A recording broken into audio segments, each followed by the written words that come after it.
for me. Not at all, not at all. That's perfectly all right. We understand that. Welcome, Trevor. Welcome to Ecurious Minds once again, the rock star of our Ecurious Mind book read club. So Yay, Trevor, thank you for hosting me. I've not even started, Trevor. Oh, really? This is perfect.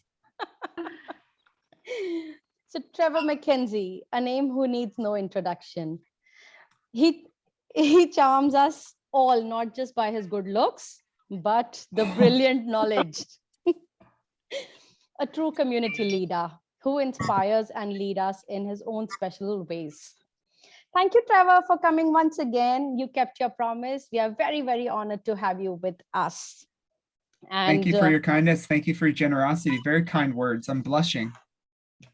We're glad. You know, most of us are women and we look forward. We were looking forward for you to be here. Thank you. Very sweet. Very sweet. We keep looking at your good work, and most of us are following you on Twitter, on Instagram, and we follow your work. Of course, I'm kidding. You're good looking, definitely, but coming back to the work. You yes. appreciate my work. Yes, you appreciate yes. my work. And I know that. And, you know, we appreciate the questions and the commentary, the learning. So thank you. I know that's the heart of why we're here. I'm so glad you're here. So as a community, Trevor, as we discussed that we're going to start with a little bit of question answers because we finished the book. Yay, congratulations, everyone. Thank you. We finished the book. And yes, so the first question because I understand you have a very, very tight schedule and you made it for us. We really, really respect that. The first question. So in chapter 13, you were talking about assessment alignment and capacity school-wise. To bring up a consistent approach across the school, ensuring all stakeholders are talking about the teaching and learning practices and using same language, please address how we should create an action plan. Yeah, that's a really good question. You know, it's funny, I was just having a similar conversation yesterday with teachers in Australia about how do we shift the entire staff to get to one direction? Because as we all know, we all do things somewhat differently, don't we? And through the lens of assessment, that's highly problematic.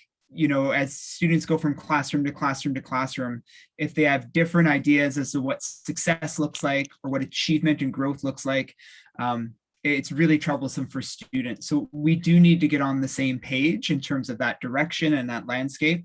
And part of what I propose we do is we talk about what we want to get out of our assessment practice. This is a really delicate conversation to have because what it comes down to is a series of values all teachers hold near and dear to their practice. Why do we mark things? Why do we grade things? Why do we give feedback? Of course, it should be, and I hope you would all agree, it should be because we want students to grow. We want students to understand where they are now and where they need to go to next. And so to question our assessment practice is really, really important, and question our assessment values is really important. One activity I would propose you can do right out of the book, and it's not outlined by me, but one activity that you could do right out of the book, it's right here in the foreword by Ron Richard. And I'm sure you've read this. I'm sure you've looked at this graphic. I love this graphic. I love that he contributed this to the book. These 4 quadrants, these different types of assessment. You could do this as an activity. You could post this quadrant, this graphic, on a wall in your staff room with all of your teachers, and with sticky notes or with their names, they can go up and pinpoint where they spend time in each of these quadrants. And of course, what we should have is a balance across these quadrants. We shouldn't have one that's too heavy. There should be some evidence in each, to be quite honest. But if one is out of balance, if one has too much, that is problematic. And so this is a really safe way for teachers to reflect on, what am I doing in my assessment practice? Currently, why am I assessing? What am I assessing?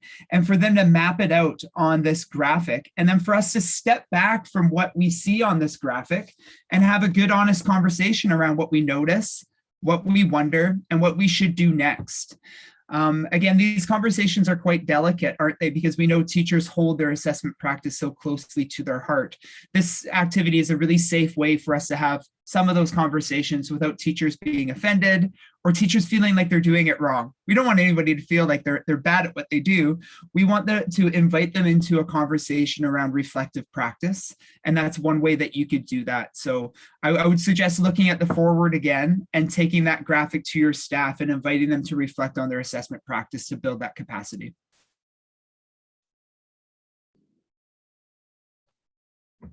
I think that's a brilliant strategy that you have shared with us. Thank you. And in virtual, I think in our collabs, we can use it on the Jamboard and go ahead with that. Thank you, Trevor. Thank you for enlightening us. The next question, how can we encourage self-reflection, self-adjustment of learning that leads to self-efficacy? Of course, we keep talking about student agency, but how can we encourage specifically with young learners? Because, we are still online, Trevor, and it's that half an hour of that settling down, roping them in, provocating, and then talking about all these things. How do we do that? Yeah, I model it myself. So in the virtual landscape, rarely do I get kids doing the deep reflection together in that moment because it's so challenging.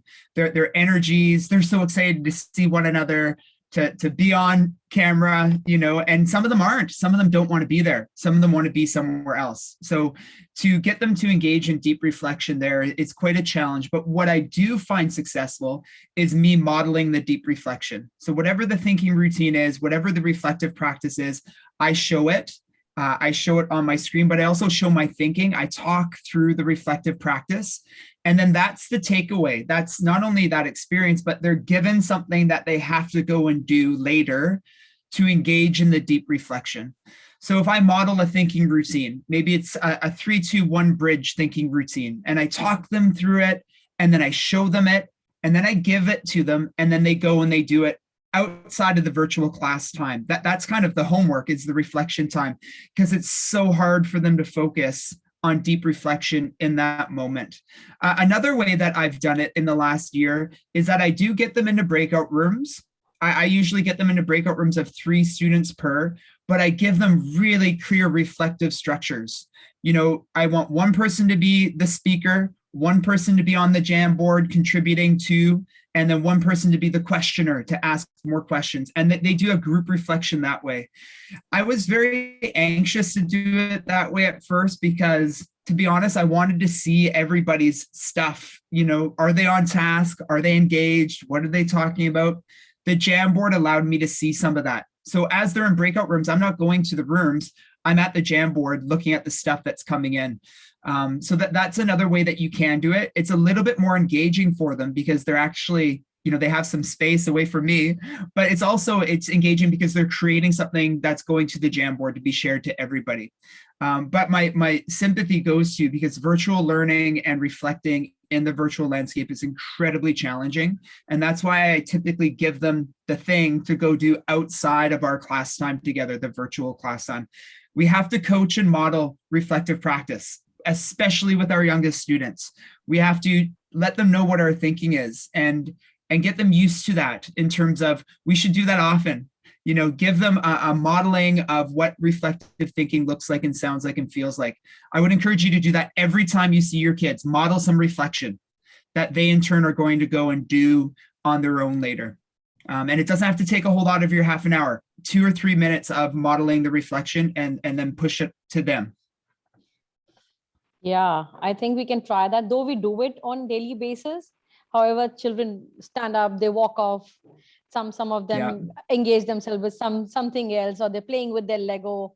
So getting them, definitely, I think virtual teaching is extremely, extremely challenging with the younger ones. It is. There's no way around it unless there's a parent sitting the kid down saying, sit here, sit still. There are so many inequities in the virtual landscape. And that's why giving them something to do later, because if we don't get them now in the lesson, maybe they'll engage with it later when they're ready, which is also something for us to consider. When are our learners ready? Sometimes they're not when they're supposed to be there. And that's an incredible challenge with virtual learning. And my heart goes out to you that you're there. Here in my school, we go back in 2 weeks and we'll be back face to face behind masks and social distancing. But, virtual learning is incredibly challenging. I encourage you to stick with those things that you value. If you value reflection, don't stop doing it. Even if you have kids playing with their Legos and walking away, those things that we value are going to take root somewhere. They're going to settle somewhere within a student's learning journey. And if they don't get it in the lesson, that doesn't mean you stop doing it. That means you're just more relentless in doing it. You continue to come back to it. What we don't want to do is revert back to simple practice. Okay, this is hard, it's not working, so I'll just give them a bunch of busy work to do or worksheets to do, or I'll just make their lives more busy. We don't go back to bad practice, bad teaching, bad learning because it's hard. In fact, when it's hard, we reflect on our values and what we truly believe in. And if you believe in reflective practice, you have to stick with it, my friends. You have to. Absolutely. It's a good reflection for us. Are we going towards the bad practice or from good to great? You're right. Beautifully said. Thank you. So I'm going to keep firing questions at you, Trevor. Love it. Thank you. Thank you, because everybody's very curious to know as much as we can from you. Thank you for sharing. Okay. The next question. Now that we all have read your book, if you come to one of our schools as a visiting team member, what kind of visibility of learning would you be looking for? Oh, that's a beautiful question. I love that question. Well, first and foremost, an idea that I'd be looking for is how welcome am I, and everyone for that matter, into one another's classrooms? Are our doors open? Can we walk into each other's rooms at any time? How inviting is the learning to each other? And that starts with how inviting the learning is to our students. Are our doors open for our students all the time? So, doors open is something I look for, figuratively and literally. I want to be invited into spaces. I want all colleagues to be invited into spaces. Some schools I work with, they have this pineapple symbol, the fruit, the pineapple, and teachers post a pineapple at their front door. And if you see a pineapple, that means you're welcome to come in at any time. It's like, you can come watch me teach it. If you don't see a pineapple, you're kindly asked to not go into that class. So I think that's a way for us to begin accepting people into our practice. It's extremely vulnerable, isn't it, to have someone watch you teach? When your principal, your head of school comes in and they look in, do you get defensive? Or do you invite them in? And I used to be defensive. I used to be like, oh my gosh, what are they looking for? But that's just a sign of really curious practitioners and vulnerable practitioners, letting people into our practice. So that's one thing I look for. The other thing I look for and I listen for are questions. Where are the questions? How many questions are being asked by everyone? A fantastic colleague of mine, and she's on Instagram, you'll find her. And actually, she's coming to you on September 4th, isn't she? Jessica Vance, you're hosting yes, Jessica. Of course. So she's so good. You'll absolutely adore Jessica's work. And if you find Jessica on Instagram, which you should all do, because she is such a fantastic coach of questioning. And she'll post these little videos of her following kids around, and the kids will ask her questions. And you know what she'll do? She'll respond with more questions. Like, what makes you say that? Tell me more about your thing. Like, she's just so eloquent in asking more questions. And so I look for questions on walls. I look for question boards. I look for evidence boards where there's a question and learners have plunked evidence of our exploration of that question on that board. Maybe it's a bulletin board or a chalkboard. And I listen for questions. That's something that is a sure sign of where we are in inquiry, kind of the meter of inquiry, if you will. And I have to say, a third thing I look for is I look for activity. I really look for activity. And when I say activity, I'm kind of talking about two things. I am talking about physical activity. Am I seeing kids sitting in a desk for an extended period of time? I'll almost have my watch out and say, oh, too long. There's not enough moving. There's not enough collaborating. There's not enough discourse. There's not enough talking. We can tell a lot about how active collaborators and thinkers our students are by how often they're sitting in a chair. That doesn't mean you have to go places, but they should be moving throughout their learning. Turn and talk, think, pair, share, 3-minute turn and talk. I give one, take one thinking routine, stand up, find a friend, exchange ideas, go back, sit down. It's fascinating research. This is fascinating research I'll share with you just for a moment here. How long can a student stay focused for in a given lesson before they start to get distracted or take their thinking somewhere else? And there's kind of the research tells us there's a time limit essentially to our students' focus until we need to help them refocus or change it up. So I just want you to think, how many minutes do you think it is? How many minutes do you think our students can stay focused for on a single thing with us? Maybe it's us standing in front of the room talking about writing or maths. How long can they stay focused? The research tells us, fascinating, it's around 12 minutes. 12 minutes. I think now with the advent of technology in most of our students' lives, it's maybe even less. You know how long a student lasts on a website before they decide if it's worthy of their time or not? 15 it's seconds. 8 seconds. Yeah, 50. I think it's 8 seconds. 15 seconds is a good guess. 15 seconds. Yeah, and they look, and if they don't see what they want, they go somewhere else. It's the equivalent of our lesson. Like, we have a 12-minute window to get them hooked, to get them something, to get them learning, to get them thinking before we have to do something different. Doing something different doesn't mean we have to be a cheerleader at the front of the room putting on a performance. It means, how do we switch up the learning and the thinking? Think, pair, share, a thinking routine, quiet reflection, review, recap. There are so many things we can do to shift the learning in the room and keep it active. That's something you should consider in your lesson design. If it's that 12-minute mark, I even ask my students, how long can you focus for? Some of my boys say 4 minutes, 5 minutes, 6 minutes. Some of the girls say 20 minutes, 30 minutes. I've got no problem. How do we shift it up for all of our students? And so that's one thing I look for, again, is active, physically active, but also cognitively active. How are the teachers keeping the kids on their toes cognitively?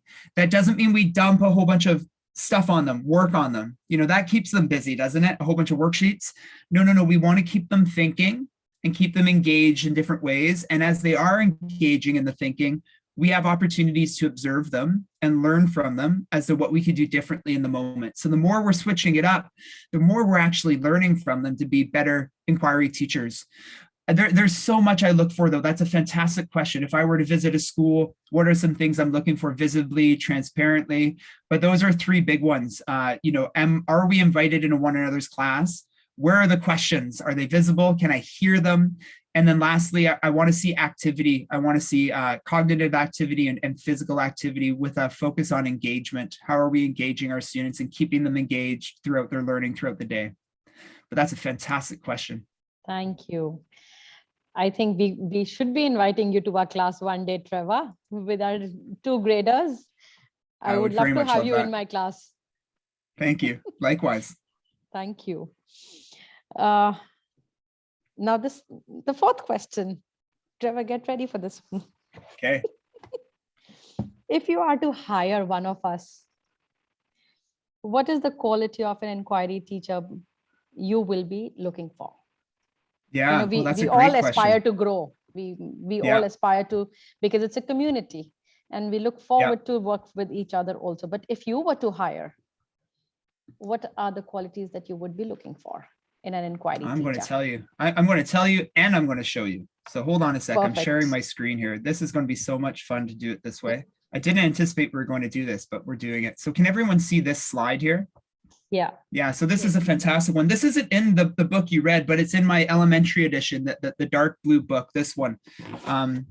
Yeah. So this one's for elementary school teachers. This is actually, Pallavi, this is my 2nd book.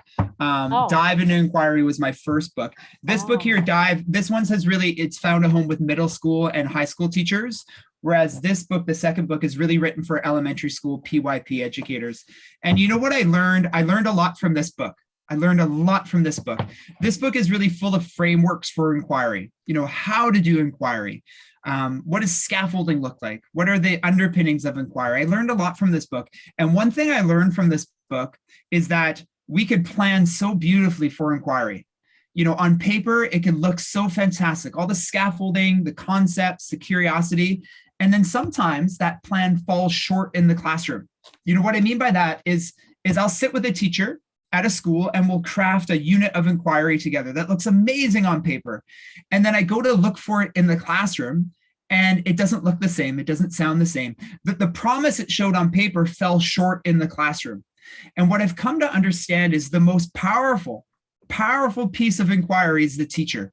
Doesn't matter about, well, our planning matters, but our planning will fall short unless the inquiry teacher possesses certain dispositions. And that's what this graphic represents. This sketch note is a series of characteristics, values, behaviors that the inquiry teacher possesses. This is what I'm looking for when I hire, if I were to be in that position, you know, in that dreamland that we're talking about. These are the things I'd be looking for sure. You know, and there are 8. And in the book, I write about them, I speak about them, I often talk about them in my workshops and in my keynote addresses. You know, let's just look at a couple really briefly. If you could look over to the far left of the graphic, it says inquiry teachers know their students. You know, we all know relationship building is so important to get our kids to enjoy being around us. That's a good thing. But, you know, as we get to know our students, as we get this rich information as to what they're curious about, what they're interested in, what their strengths are as learners, what their stretches are as learners, we can leverage those. We can use that information to craft lessons and learning opportunities that are tailored to personal relevance. So we just don't build relationships because we want our kids to like us and enjoy their time with us. We build relationships to get to know our kids, and even better, for them to get to know themselves better. As we get to know them, they get to know themselves better. You know, a fascinating thing, and I write about it in the book you read, the more we get to know our kids, the better students they seem to be. Isn't that fascinating? How is that a truth? That is a truth in education. The more we get to know our kids, the better students they seem to be. Well, it's because we're able to better suit them and meet their needs and craft the curriculum to the student rather than the other way around. Let's change the kid for the class. No. We can mold our curriculum from an inquiry stance to the student. So that's a disposition I look for. When I walk into a school and I look around, I look for, where's the relationship building? How much does this school value teachers getting to know their kids? One school in Brisbane that I write about in the book, remember, know me before you teach me? Isn't that beautiful? Like, that's a value they possess. Why? Because it makes the teachers better from teaching from an inquiry stance. So that's one disposition. I'll speak about just one more, shall I? Over on the far right side, we have inquiry teachers are curious. They're curious. Yes, absolutely. Insatiably curious. Like Jessica Vance, another great example. Why does she ask students questions when students ask her a question? Because she's embodying curiosity. She's embodying curiosity. And she's like leaning into every kid's curiosity with her own curiosity. And you know what that does? It brings more curiosity to the classroom. It's like this fascinating spiral of engagement and relevance. You know, thinking routines help us demonstrate curiosity. You know, as we pause and we bring our thinking aloud and we bring the thinking to our students, we're demonstrating curiosity. And even more, we're showing how we're curious in their learning. We're showing how we want to learn from their learning to become, of course, better at what we do. So I would suggest really, you don't have to buy this book. You know, you don't have to buy this book. But you can look at this graphic and consider these 8 dispositions, not because we want to work at the same school or I'm hiring anybody, but because these are really good reflective prompts to consider how you can bring more of a robust self to inquiry. If it looks good on paper, it also needs to look good here from this sketch note. And I would encourage you to do a little bit of a reflective practice here. Of these 8 dispositions, which do you possess? Which are a part of your repertoire? Which are you good at? And which do you want to bring some intentionality to? And set a goal to it. You know, if there's one there that you think, oh, I don't do that as beautifully, just have an intention. Have an intention to it. Think about it every once, write it down. And slowly that intention will start to surface, that growth will start to surface in your teaching. I would encourage you to revisit this sketch. Of course, you can find it for free on my website. I haven't written about it at length in any publication other than my book, but maybe that's a blog post that I'll post in the next couple of weeks here. You've inspired me to revisit this and share some more thinking about it, because it's so important. for teachers to teach from an inquiry stance, these dispositions are going to allow us to be more effective from that stance. So that was another great question. Thank you for that one. Thank you. Thank you, Trevor. I think I need to mention Ms. Purti here, who guided me with these questions a lot. Thank you so much. Thank you, Ms. Purti Singh. Yes, the next question. Suppose we call you to India to train or to give us the workshop, specifically to Ecurious Minds. As you said, curious teachers, we are Ecurious Minds. And we have read your books, all of them. Now, how different is your face-to-face workshop from the book that we have read? Your book covers most of the teaching and learning aspects, or will that be a representation of the book in the live workshops? Well, somewhat, for sure. You know, we'll be unpacking the concepts in the books, absolutely. A couple of things, you know, one thing that comes to mind right away is you all are the committed ones. You all are the ones that adore this philosophy, not my philosophy, but inquiry-based learning. You know, you're curious, you're learners. I want to say I care about you, but I also care about all the other colleagues at your school that aren't there yet, that need this work. And part of your responsibility is to bring this work to them. But, you know, if I were to be in India and we were to be at a workshop, I'd want to be speaking to them too. You know, even though you've already gotten it, they need it. They need it. That's growth. That's capacity. And absolutely. I think, you know, I do challenge you to take this work to your school. Like everything we've talked about, everything you've read about, I want you to workshop it. Like I love traveling. I'd love to be in India one day, but make my role obsolete. Like you are leaders.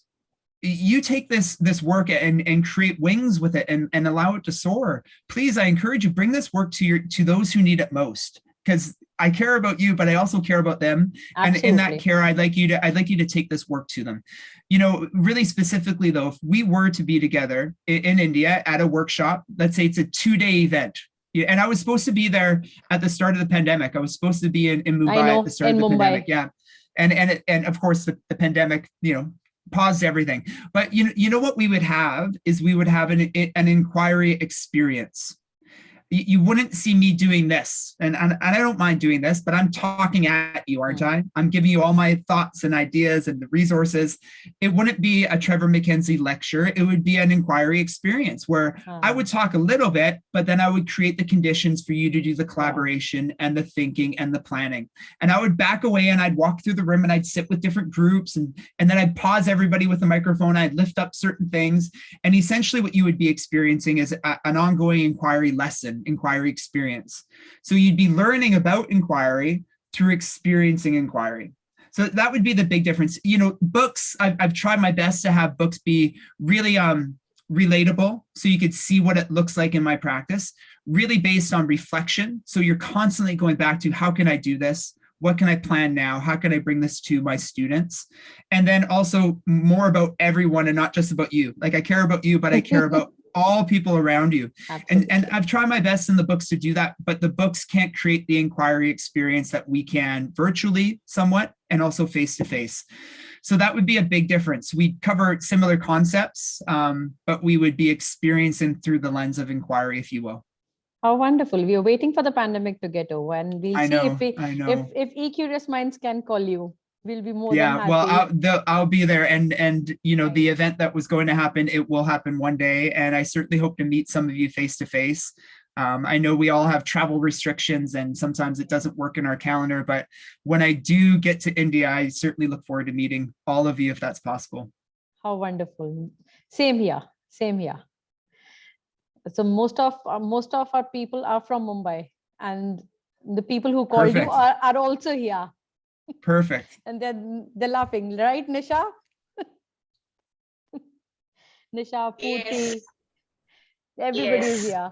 So yes, but you know, and some are certainly looking forward to traveling to India to be able to attend this workshop when it happens. Yeah, she's in Dubai. One day. I'm in Dubai. Swati comes from Dubai.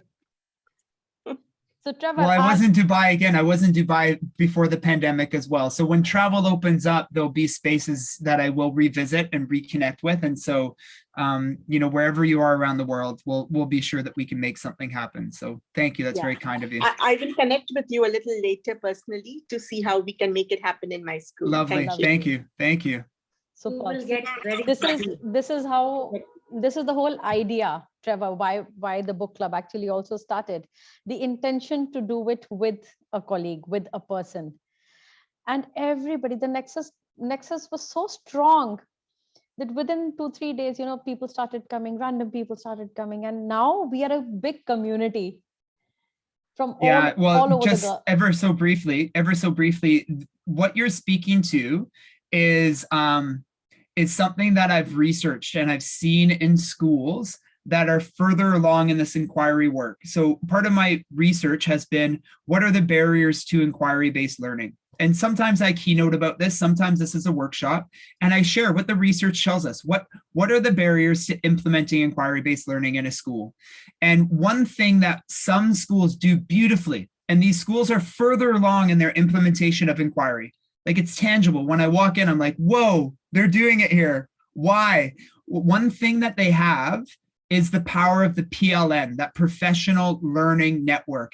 And the PLN is a virtual network. It's not a face-to-face network. This isn't your colleagues in your building. This is connecting with other people in a community outside of your school. And that's what Ecurious Minds is, isn't it? It's a PLN, a community. You've come together in this circumstance with my book.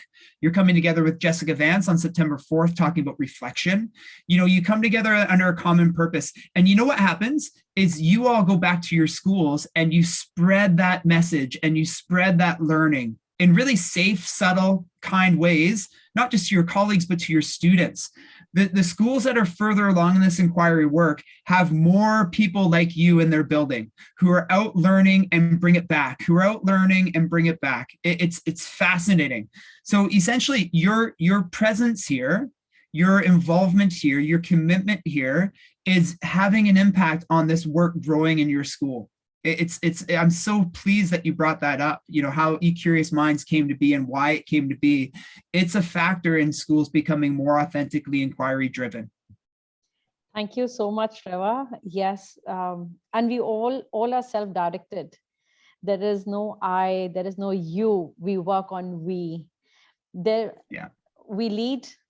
We lead the sessions. Everybody volunteers. There is a lot of teacher agency, just giving you a little brief about how we do. So they all volunteer that this chapter I will lead, that chapter I will lead, because a lot of times, teachers don't get that space to be in their school to lead the workshops. Now the teachers are mentored by, now one teacher cannot partner with the same teacher from the same school. She has to partner with somebody whom she doesn't know. So you collaborate, you work it around, and there are a lot of PYPCs in the group. They mentor them. So they don't come from the same team. They don't come from the same school. However, they become one team in that 1 week's time. That's beautiful. I love hearing that. Thank you for sharing that. You're most welcome. And it worked beautifully well for us. Beautifully well. All right. You will be able to see something in just few minutes more. I'll take you through that. Okay. Great. Do you want to take the last question a little later? Shall I show you something then? Just because it has come up in the question. Sure. Yeah, absolutely. That would be fun. Lovely. As you said, 12 minutes attention span. Though we have exceeded 12 minutes, let's move cognitively. Okay, I'm going to share my screen.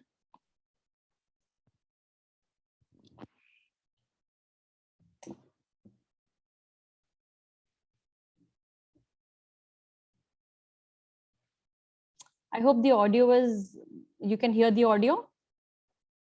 No, you'll have to share with the audio. Like when you share screen, share the audio. She will have to stop sharing first. Yeah, first stop share. Okay. And when you share, you click on share as well as audio. Where is it? No, when go I back to share you... screen. Okay. When you do share screen, All right. at the left hand side, you might see I do share screen. Okay. So when you are sharing Yes, screen to the share left. audio. Yes, thank you. Yeah, so check the box. Okay, I'm going to play it again.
That was amazing. It almost brought a tear to my eye seeing all of you Yeah. learn and all of the artifacts. That was so special. I really appreciated seeing that. That meant a lot to me. So, thank you for that, but also for your continued commitment to this book club and this work. It means so much. So thank you for sharing that. That was great.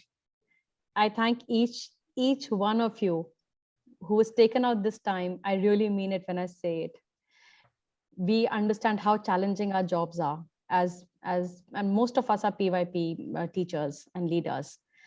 Most of them are mentoring teachers in their school, but they they have never said no to mentor us.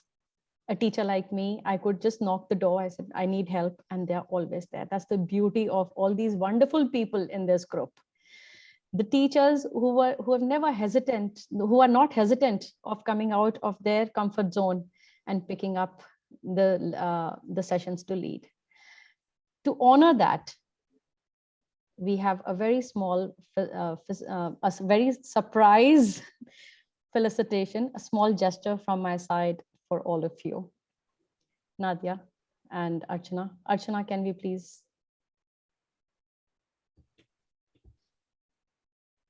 It's just a small thing that I can do for all of you. Is Archana here? Archana, go ahead, please. Yes, Screen. Nandini. Thank you. Could you please pronounce the, then I'll flash that. Sure. Thank you. It's just small thing. Please, whatever we could do in our time, and it's just the intention. Okay. Thank you so much to start with the first chapter, to start our journey by leading us, Ms. Chandrai and Ms. Nishavahi.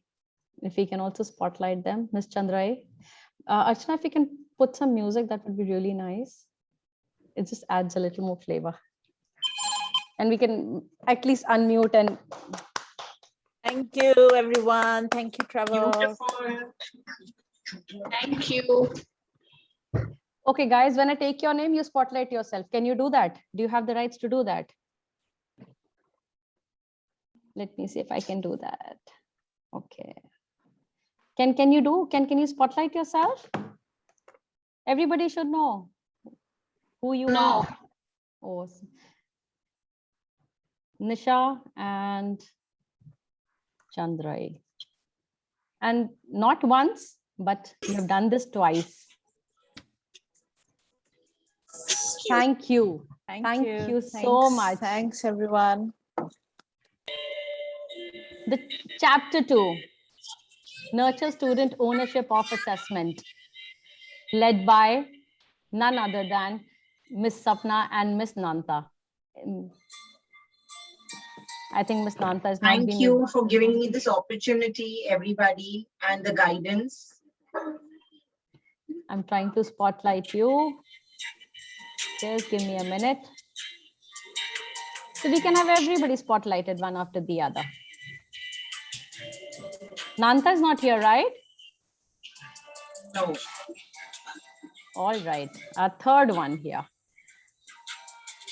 Third chapter, co-design and co-construct. Miss Sonia and Matt. Matt being the only male member Thank you. Yeah, it's my pleasure to be a part of everything and have the Super opportunity to work energy, with all of you. Mr. Matt. Absolutely. And Sonia Tarakaru. Here The you rock go. star. Sonia, the rock star. The fourth chapter, Nadia and Anupama. I'm going to put Nadia on spotlight and Anupama. I was not able to unmute myself, but thank you so much, Pallavi. It's you don't need to thank us. We need to thank you. Not It's at been all. such an amazing learning journey. I'm so glad. I think Anupama is not here. Fifth chapter, setting personalized goals and planning the process. The one who handles all our IT work, it's none other than Archana and Monica. Is Monica here? No, I don't think Monica is here. Sixth chapter, asking the right questions. Miss Virenda Avini. Thank you so much. You're Thank most you. welcome. A Vinny great experience. and the beautiful Gayatri. Oh my God, thank you so much, Pallavi. Thank you. It was wonderful. Yes, thank you so much for creating this platform, actually. And thank you so much, Trevor, for coming once again. It was indeed a wonderful journey. Thank you. You're most welcome. Thank you so much. Let's move forward with Flip the Feedback, Chapter 7. Our flippers, Nahida and Fiza. Thank you Nahida. so much, Ecurious Thank you, Pallavi, for giving us this for giving opportunity. us this opportunity. We're really thankful. Thank you so much. And Fiza. Fiza, let me spotlight you. Yeah, here you go. Thanks a lot once again. Thank you so much for giving us this opportunity. Thank It you. was lovely facilitating this session. Yes. Thank and you we learned for- a lot while we were facilitating, Pallavi. So thank you to all the lovely educators who are present here. Thank you for being a part of my learning journey. Thank you so much, everyone. And thank you, Trevor, for being here It was and wonderful. enlightening us for today's session.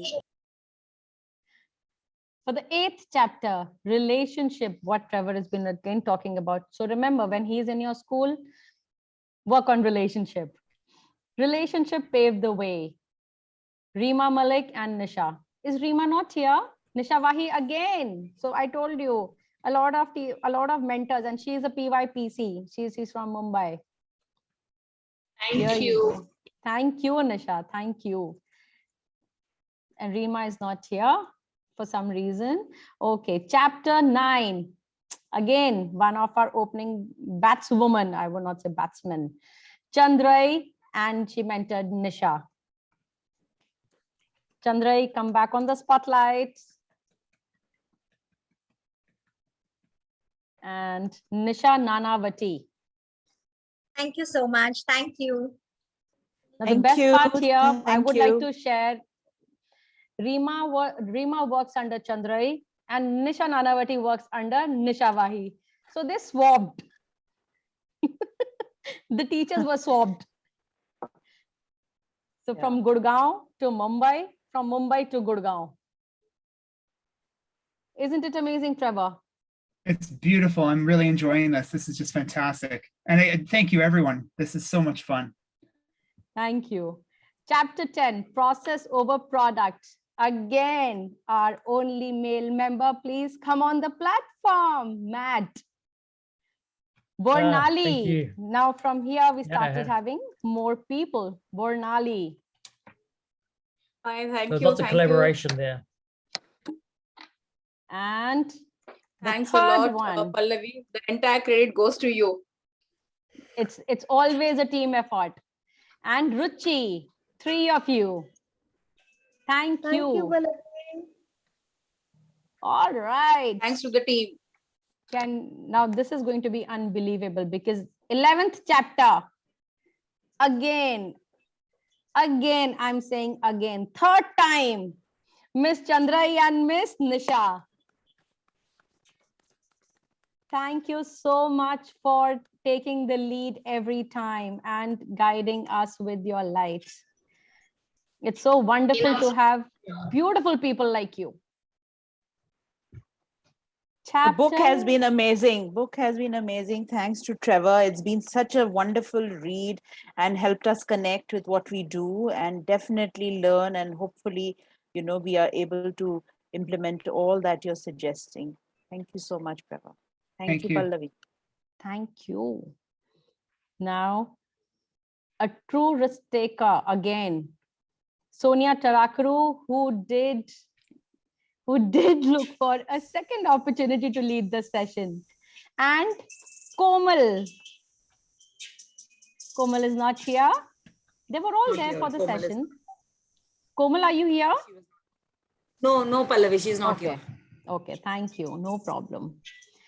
14th chapter, inquiry. Oh, I didn't name the chapter, I'm sorry. 13th chapter was assessment alignment.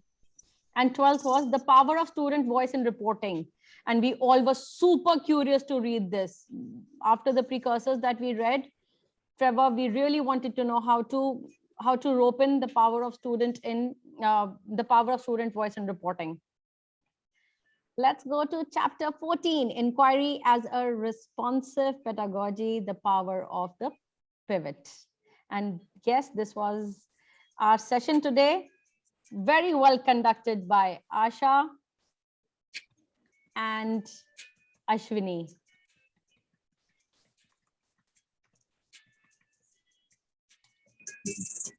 So glad to see all of you. The last chapter, teaching transparently, sharing your values, by Sakina and Rashida. Sakina. Thank you so much. Thank you, Pallavi, for this opportunity. It was great. And Trevor, I must tell you, the Ecurious, the tagline that has really brought a change in us. It's like, be the change and bring the change. We've all actually changed, believe me, through the book, of course. But thanks to Pallavi, thanks to you. Thank you. You all are super kind to say that. Thank you. Thank you for being the leaders. Means a lot. All right, let me spotlight. Sakina is here. I don't know. She's there. Yeah, I did spot. Maybe her camera is not on. It was so good to see people's faces and names, and I see Laura. Laura's in Spain. Hi, Laura. It's good to see you. I'm in gallery view right now. I see Matt, the lone male now. Hi, Matt. This is so great. Thank you, everyone, for your kind words and for your engagement, your commitment to this work. Thank you so much. It means so much. That was very nice, Pallavi. You're very generous. Not at all. These people, all of them, they took out time from their daily routine to be with us, to help us. I think it's incredible. It's superly incredible, Trevor, what they do. It's a beautiful thing. We have not yet stopped. We have something else also. But before that, I will shoot the last question and then I will jump into that. Brilliant. All right, Trevor, the last question for you here. I have to put myself on spotlight. Yeah. Okay. The last question is, this was something which I think most of the teachers are very curious to know. How can the specialist teachers in PYP follow the assessment guidelines shared by you, like student voice and reporting? Yeah. Well, I'm curious to hear what the challenges are there. What is holding them back? I know specialist teachers have some really specific things to engage in, and specialist teachers often have less time to engage in the reporting to the degree of which I speak to and I write about in my books. And I think time is always a precious factor, isn't it? We always feel like we need more time with our students. Some of the specialist teachers I support in schools, they have very unique challenges. That's why I asked. It'd be interesting to hear some of those challenges that specialist teachers here face. But one way that we work around some of those unique challenges is we actually have those specialist teachers connect and collaborate with some of the core teachers, some of the teachers that the students spend a little bit more time with, to contribute more of a whole vision or holistic reporting kind of overview of a student's learning. So we connect and we collaborate in our assessment as well. We don't just connect and collaborate in our planning or even in our teaching, but in our assessment as well. So some schools that I support, we have assessment conferences where teams of teachers come together and we talk about specific students. And what we hear from a specialist teacher may be very different than what we see in our practice. Maybe in my setting, a student isn't a strong collaborator, for example, but in the specialist setting, they are. And that's a fascinating reality. If a student is exceeding expectations over there, but not over here, what should we change in our reporting? So it begins to create a lot more equity in terms of how we report, how we assess. So that's one way that I would suggest specialist teachers can maybe enliven or invigorate their assessment practice when in reporting, when time is such a factor. I'm going to presume that that's one of the challenges the specialist teachers here in this group face is time.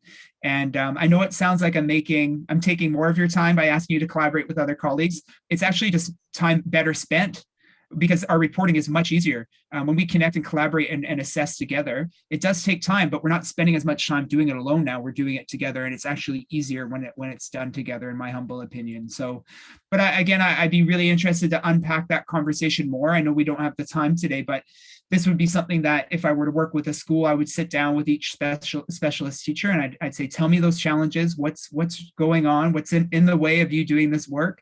And we would kind of come up with a plan that's tailored to their specific context, because specialist teachers are special.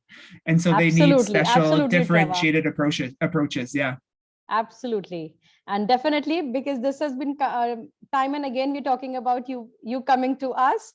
We will we'll take one day. Yes, one day. Yeah. To Canada, to India. Definitely. We're surely looking for that. Thank you. That. And before we wrap it up and end it up, we have a small little surprise for everybody. Nadia, can we please go ahead with what we planned? Archana is sharing the screen. So these are some fun awards, because we want smiles to be there when you go. So these are ABCD fun award ceremony, and the venue is of course Zoom. Attendees are all Ecurious Mind Book Read Club members. So here we go. I'm sorry I won't be able to spotlight you, but definitely now that we all know who we are, let's go ahead.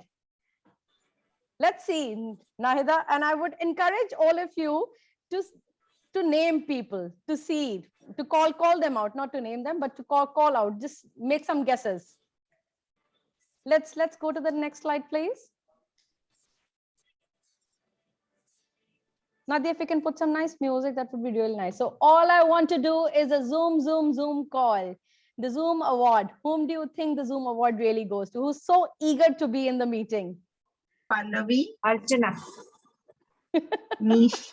Pallavi. I'm not awarding myself. Definitely, I'm not awarding myself. Archana. Let's see. No, that's Miss Purti and Sri Lakshmi. How am I a Zoom call? Because you're always there, a Zoom person, and always there to help. All right, let's go to the next one. Thank you. You're most welcome. Somebody who is so much on social media, for most likely to tweet. Sonia. Sonia. And Sonia. And it has to be Sonia. It has to be Sonia. There are two people. Oh, yes. Everybody got it right. See, the power of community, the power of relationship. Sonia and Archana, yes. And I'm sure Trevor, you should have told Trevor. You keep liking their posts so many times.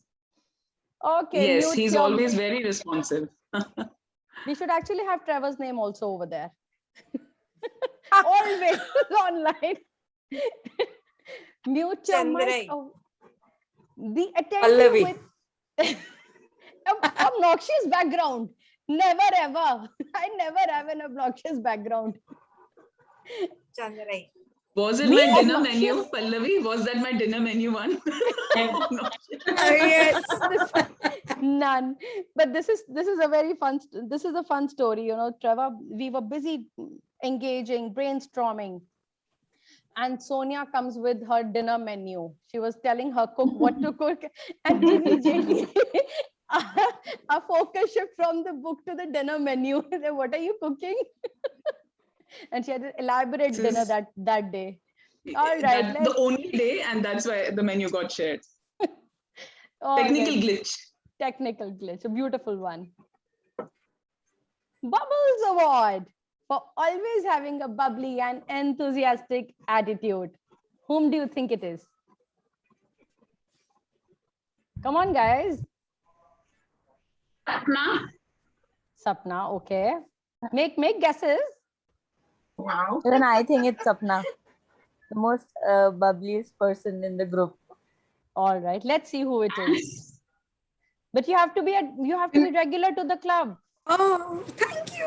Rashida and Seema. Oh, thank you. That's so nice. Thank you. Thank you. Thank you so much. Thank you for attending. Thank you so much, Pallavi. Lovely. Thank you. You're most welcome. Let's move forward. Running with the Bulls Award for the biggest risk taker. Chandrai. Chandrai, Matt. Okay, a lot of names coming up. Let's see. Nadia. Matt. Nishreen and Swati Sawant. Guys, you guys don't know each other more. We need to meet another. Season 3 is coming up. Let's move forward. Little Miss Sunshine Award for the most positive attitude and sparkling smile. Guess? Nisha. Okay. Who else? Pizza. Okay. Chandrai. Okay. Let's see. All of us. All of us. Nadia and Anupama. How wonderful. Let's quickly move forward. Tireless Effort Award, making efforts to participate during the meet. Quickly, girls and 2 boys. Miss Nadia. Okay, who else? You guys traveling and attending. Nadia. Let's see. Nadia, come on. 3 people. Meena, Bonali, Sonam. Meena Sampath. Congratulations. Let's move forward. Oh, Night Owl Award. I think for working in the late night hours. I know. Archana. No. Asha. Nadia. Oh, yes, I hear the name. Virender and Chandrai. See, Oh guys, my. Let's move forward. Okay. Grandma's Dumpling Award. Most comforting speaker. Who is that? Matt. Matt. Okay. Yeah, there are too many. Okay, let's see then. Nadia? Of course, Matt, Matt yes. and Ashrafi.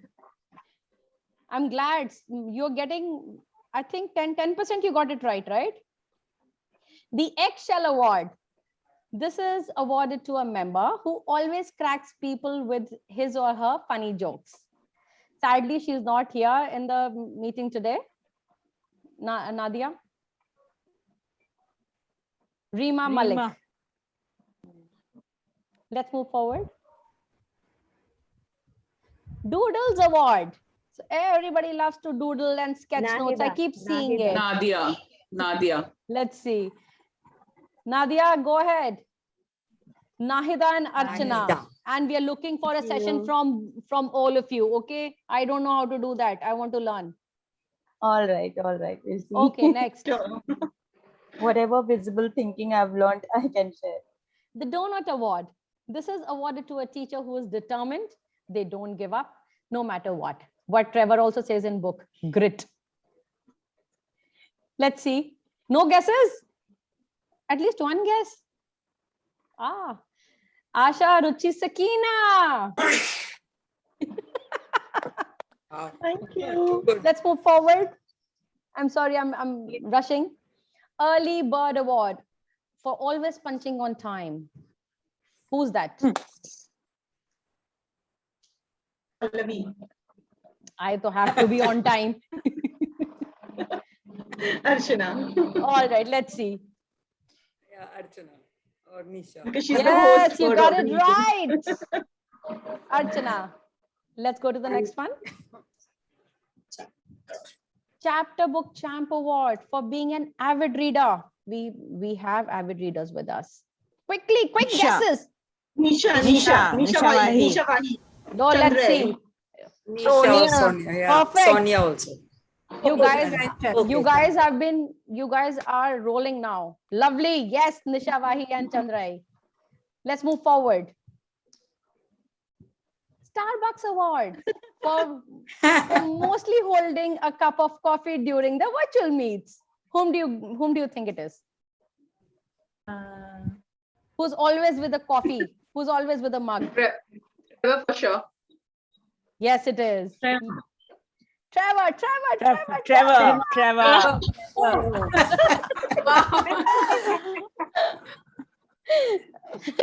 Yes, same one. All right. Thank you so much. Thank you so much. Trevor, you better get that cup to India also when you come along. I will. I'll bring a whole box. That is priceless. That is very good. That's a lot of fun. So thank you so much, Trevor, for being here. Thank you for your patience. Thank you for your beautiful work and your infectious energy. We all love it. Keep posting. Keep following us also. We are a small team, but we're trying to make a difference. Be the change to bring the change. You are a change, and that is why we all are here. Thank you so much for coming to Ecurious Book Read Club. Thank you, everyone. You're so kind and generous, and I wish you all the best health, happiness, and ease and calm. And I certainly look forward to connecting with you more powerfully one day. The generosity is really felt, and I hope you feel it in return. So thank you so much. Thank you so much. Yes, we are coming up with season 3 in September with the book How to Differentiate Instructions in Academics, Diverse Classrooms by Carol and Tomlinson. We are going to start with this book on 14th of September, and it's a 7-week book read club. So that's going to be season 3. And if you I'm want familiar with the book, I'm familiar with the author. I'm sure you're going to enjoy it. I think that's a great addition to your practice. So I'm sure you're going to love that book. Thank you so much. Thank you so much. Take care of yourself, Trevor. Take care of everybody around you. Keep spreading lots and lots and lots of knowledge. Thank you, my friends. Bye for now. Take care. Bye. Thank you. See you online. Sure.